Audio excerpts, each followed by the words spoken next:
सरल हो। म गङ्गा छन्त्याल। म शारीरिक रूपमा अपाङ्गता भएको आदिवासी छन्त्याल समुदायको महिला हुँ।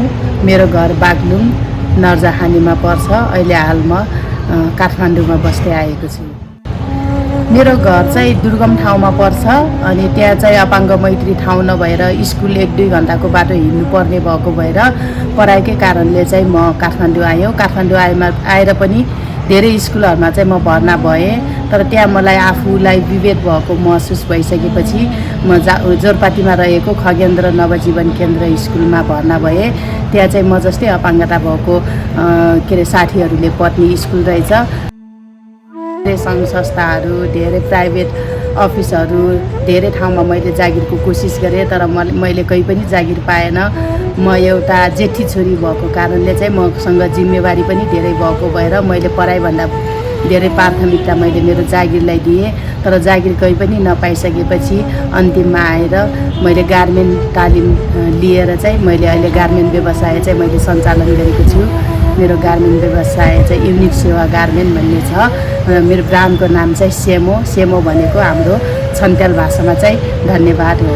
म सामान्य किसान परिवारको व्यक्ति भएको भएर चाहिँ मसँग लगानी गर्ने धेरै पैसा थिएन। मैले जम्मा 5,000बाट सुरु गरेर मैले 5,000को कपडा लिएर लगनखेलको बाटोमा राखेर बेच्थेँ। नगरपालिकाले कतिचोटि लखट्थ्यो, नगरपालिकाले लखट्दाखेरि सबैजना भाग्थे। म भाग्न नसकेर म कपडै छोडेर म एक्लै भाग्थेँ, जसले गर्दा मेरो कपडाहरू चाहिँ नगरपालिकाले लगिदिन्थ्यो।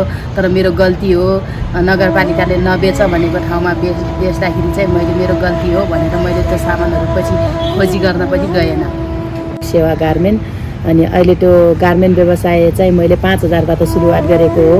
अहिले मेरो लगभग 15 लाखसम्मको मेरो लगानी छ।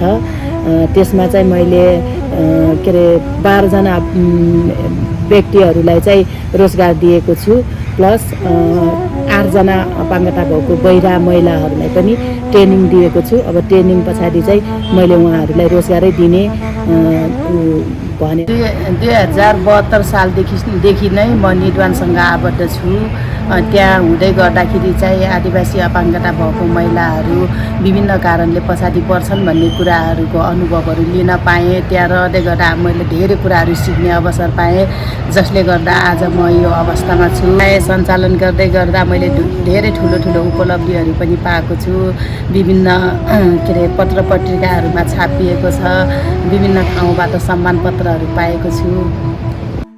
म अपाङ्ग भए म केही गर्न सक्दैन, म अब जिन्दगीभरि अरूको सहारामा बाँच्नुपर्छ भन्ने अपाङ्गता भएको व्यक्तिहरूको लागि र यो अपाङ्ग भयो यसले केही गर्न सक्दैन, अब यो जिन्दगीभरि अरूको कमाइ खाएर बस्नुपर्छ भन्ने मानसिकता राख्ने समाजलाई चाहिँ परिवर्तन गर्न चाहन्छु।